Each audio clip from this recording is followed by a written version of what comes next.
जोहार नमस्कार। चलिए शुरुआत करते सबसे बड़ी खबर से। मुख्यमंत्री हेमंत सोरेन को ईडी ने फिर किया तलब, दी नई डेडलाइन। जी हां, प्रवर्तन निदेशालय यानी ईडी ने कथित भूमि घोटाले से जुड़े मनी लॉन्ड्रिंग मामले में मुख्यमंत्री हेमंत सोरेन को एक बार फिर तलब किया है। ईडी ने हेमंत सोरेन को पत्र भेजकर हाजिर होने के लिए नई डेडलाइन दी है। साथ ही पूछा है कि वह समन पर हाजिर क्यों नहीं हो रहे। ईडी की ओर से जारी पत्र में कहा गया है कि हेमंत सोरेन 16 से 20 जनवरी के बीच जांच एजेंसी के कार्यालय में अपना बयान दर्ज कराएं। सनद रहे, इससे पहले भी ईडी ने कथित भूमि घोटाले से जुड़े मनी लॉन्ड्रिंग के इस मामले में पूछताछ के लिए मुख्यमंत्री हेमंत सोरेन को तलब करते हुए उन्हें एक पत्र सह समन जारी किया था। बता दें कि मुख्यमंत्री हेमंत सोरेन ने ईडी के समन को सुप्रीम कोर्ट और फिर झारखंड हाईकोर्ट में याचिका दायर कर ईडी की कार्रवाई से सुरक्षा मांगी थी। हालांकि दोनों अदालतों से उनकी याचिकाएं खारिज हो चुकी है। हर बार हेमंत सोरेन ईडी के समन को अनुचित करार दिया है। झारखंड कांस्टेबल भर्ती के लिए आवेदन की नई तारीख जारी। 4,919 पदों पर होने जा रही है भर्ती। जहां झारखंड कर्मचारी चयन आयोग जेएसएससी ने कांस्टेबल के लिए भर्तियां निकाली थी, इसकी आवेदन की तारीख स्थगित कर दिया है। 15 जनवरी से आवेदन की प्रक्रिया शुरू होनी थी, लेकिन अब इसे नई तारीख से शुरू की जाएगी। सरकारी नौकरी की तैयारी कर रहे उम्मीदवारों के लिए सुनहरा मौका है। नए शेड्यूल के मुताबिक अब झारखंड के पुलिस कांस्टेबल भर्ती के लिए 22 जनवरी 2024 से आवेदन कर सकेंगे। उम्मीदवार जेएसएससी की वेबसाइट jssc.nic.in पर जाकर अप्लाई कर सकते हैं। यह भर्ती गृह, कारा एवं आपदा प्रबंधन विभाग के तहत जिला इकाई के कांस्टेबल पदों पर नियुक्ति के लिए होगी।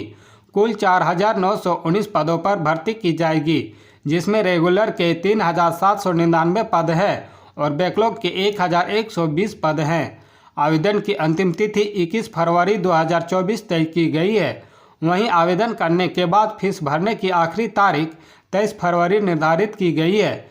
इस भर्ती में होमगार्ड अभ्यर्थियों को कोटा दिया जाएगा। झारखंड में बन गई इंडिया गठबंधन की बात। झामुमो ने 7 सीटों पर दावा किया है, कांग्रेस भी हो गया है तैयार। जी हां, लोकसभा चुनाव में झारखंड की 14 सीटों के लिए कांग्रेस और झामुमो के बीच दिल्ली में बैठक हुआ। झामुमो ने जहां 7 सीटों पर दावा ठोका है, वहीं कांग्रेस ने सीट बंटवारे में किसी भी मतभेद से इनकार किया है।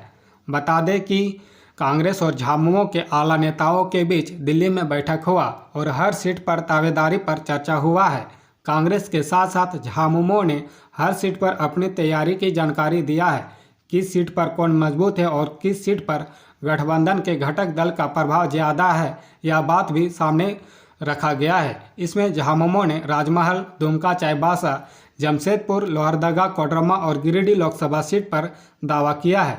झामुमो ने कांग्रेस की सिटिंग सीट चाईबासा और बहुत कम अंतर से हारने वाली लोहरदगा सीट पर भी दावेदारी की है। झामुमो के केंद्रीय महासचिव विनोद कुमार पांडे ने कहा कि लोकसभा चुनाव में झारखंड की सभी 14 सीटों पर इंडिया गठबंधन का जीत सुनिश्चित करने के लिए जो दल जहां मजबूत है वहां उसे दी जाएगी। झामुमो ने राज्य की 7 सीटों पर चुनाव लड़ने का दावा कर रहा है। इंडिया गठबंधन के दलों के बीच किसी भी सीट पर चुनाव लड़ने को लेकर खींचतान नहीं है। आपसी सहमति से शीघ्र अगली बैठकों में निर्णय ले लिया जाएगा। झारखंड राज्य निर्वाचन आयोग ने लिखी चिट्ठी, नगर निकाय चुनाव के लिए तैयार रहे उपायुक्त। जी हां, झारखंड निर्वाचन आयोग ने उच्च न्यायालय द्वारा नगर पालिका चुनाव कराने से संबंधित आदेश के मद्देनजर सभी उपायुक्तों सह जिला चुनाव पदाधिकारियों को पत्र लिखा है। आयुक्तों को कहा गया है कि न्यायालय के आदेश के आलोक में राज्य के 48 नगर निकायों में चुनाव कराया जाना है। आयोग पूर्व में ही चुनाव के लिए सभी जिलों को मतदान सामग्रियां उपलब्ध करा चुका है। जिलों को उपलब्ध कराई गई सामग्रियों को छोड़कर अन्य सामग्रियों की व्यवस्था जिला चुनाव पदाधिकारियों के स्तर से ही की जानी है। इसके लिए चुनाव के पूर्व मतदान सामग्रियों की व्यवस्था व अन्य मदों में खर्च के लिए राशि की आवश्यकता का आकलन करना आवश्यक है। आयोग ने उपायुक्तों को नगर निकाय चुनाव के लिए मतदान सामग्रियों की व्यवस्था व अन्य मदों में व्यय भार का आकलन करते हुए नगर विकास विभाग को प्रेषित करने का निर्देश दिया है। राज्य निर्वाचन आयोग ने नगर निकाय चुनाव 2022-23 के लिए निर्गत निर्देशों को आगामी नगर निकाय चुनाव में भी प्रासंगिक बताया है। झारखंड का स्टूडेंट्स को प्रति माह 25,000 रुपये यूपीएससी, जेपीएससी और फ्री कोचिंग की भी सुविधा मिलेगी।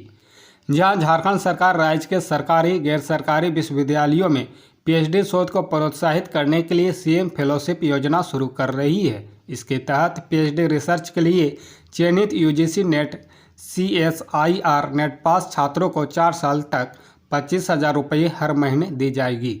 इसी तरह झारखंड पात्रता परीक्षा जेट क्वालिफाइड छात्रों को पीएचडी रिसर्च के लिए 22,500 रुपये प्रति माह मिलेंगे। इस योजना से प्रति वर्ष कुल 1,000 विद्यार्थियों को लाभ मिलेगा। यह योजना अगले शैक्षणिक वर्ष में लागू हो जाने की उम्मीद है। यह जानकारी उच्च एवं तकनीकी शिक्षा विभाग के प्रधान सचिव राहुल पुरवार ने शुक्रवार को एक प्रेस कॉन्फ्रेंस में दी। उन्होंने बताया कि पॉलिटेक्निक, डिप्लोमा और ग्रेजुएट लेवल पर भी स्कॉलरशिप योजना के तहत 1,500 रुपये प्रति माह और पोस्ट ग्रेजुएट पर एक सेमेस्टर की अधिकतम अवधि के लिए 2,000 रुपये प्रति माह की आर्थिक सहायता प्रदान की जाएगी।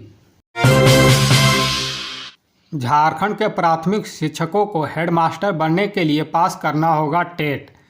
जी हां, राज्य गठन के बाद झारखंड में पहली बार प्राथमिक व मध्य विद्यालय के शिक्षकों की प्रोन्नति के लिए नियमावली बनाई जा रही है। स्कूली शिक्षा व साक्षरता विभाग ने नियमावली का ड्राफ्ट जारी कर दिया है। शिक्षकों से नियमावली के ड्राफ्ट पर भी सुझाव मांगा गया है। शिक्षकों की प्रोन्नति नियमावली बनने के बाद मध्य विद्यालय में प्रधानाध्यापक के रिक्त पदों पर प्रोन्नति की प्रक्रिया शुरू हो सकेगी। विभाग द्वारा तैयार ड्राफ्ट के अनुसार शिक्षा का अधिकार अधिनियम लागू होने के बाद कक्षा 1 से 5 में नियुक्त शिक्षक जो केवल कक्षा 1 से 5 के लिए ही झारखंड शिक्षक पात्रता परीक्षा सफल हैं को ग्रेड 7 में प्रोन्नति के लिए कक्षा 6 से 8 की शिक्षक पात्रता परीक्षा पास करना होगा। राज्य में शिक्षा का अधिकार अधिनियम लागू होने के बाद वर्ष 2015-16 में शिक्षकों की नियुक्ति हुई है। यह प्रावधान इससे पहले के नियुक्त शिक्षकों को प्रभावी नहीं होगा। कांस्टेबल भर्ती विज्ञापन का विरोध, अभ्यर्थियों ने राज्यपाल को सौंपा ज्ञापन। जी हां, झारखंड पुलिस कांस्टेबल भर्ती विज्ञापन का विरोध शुरू हो गया है। अभ्यर्थियों ने कहा कि विज्ञापन त्रुटिपूर्ण है, इसमें आरक्षण रोस्टर का सही से पालन नहीं किया गया है। वहीं पुरुषों की संख्या बहुत कम है, इसे बढ़ाया जाए और कम से कम 13,000 नियुक्ति की जाए। सिलेबस को पूर्व के विज्ञापन उत्पाद सिपाही के तौर पर ही रखा जाए अथवा मेरिट भी उत्पाद सिपाही के तर्ज पर बने। अधिकतम उम्र सीमा की गणना 1/8/2017 से की जाए। इस विरोध प्रदर्शन में अलग अलग जिलों से आए सैकड़ों अभ्यर्थी शामिल हुए। संघ के सत्यनारायण शुक्ला ने कहा कि झारखंड सरकार का यही रवैया है। जिन अभ्यर्थियों का परीक्षा की तैयारी करनी चाहिए वे आज सड़क पर विरोध प्रदर्शन करते नजर आ रहे हैं। धरना के बाद अभ्यर्थियों ने राज्यपाल को ज्ञापन सौंपा। मकर संक्रांति के बाजार में लगी भीषण आग, 1 दर्जन से अधिक वाहन समेत 40 लाख के सामान जलकर खाक। जी हां, मकर संक्रांति को लेकर बाजार सज चुके हैं। पश्चिमी सिंहभूम जिले के चाकुलिया स्थित खरुकोचा में भी त्यौहार को देखते हुए विशेष हाट बाजार लगाया गया था। हाट बाजार में पटाखा बेचने वाले दुकानदार भी पहुंचे थे। उन्हीं पटाखों में किसी कारणवश आग लग गई। आग लगी कि इस घटना में करीब 40 लाख रुपये का नुकसान हो गया। इस घटना में 13 बाइक और एक छोटा हाथी 4 पहिया वाहन जलकर खाक हो गया है।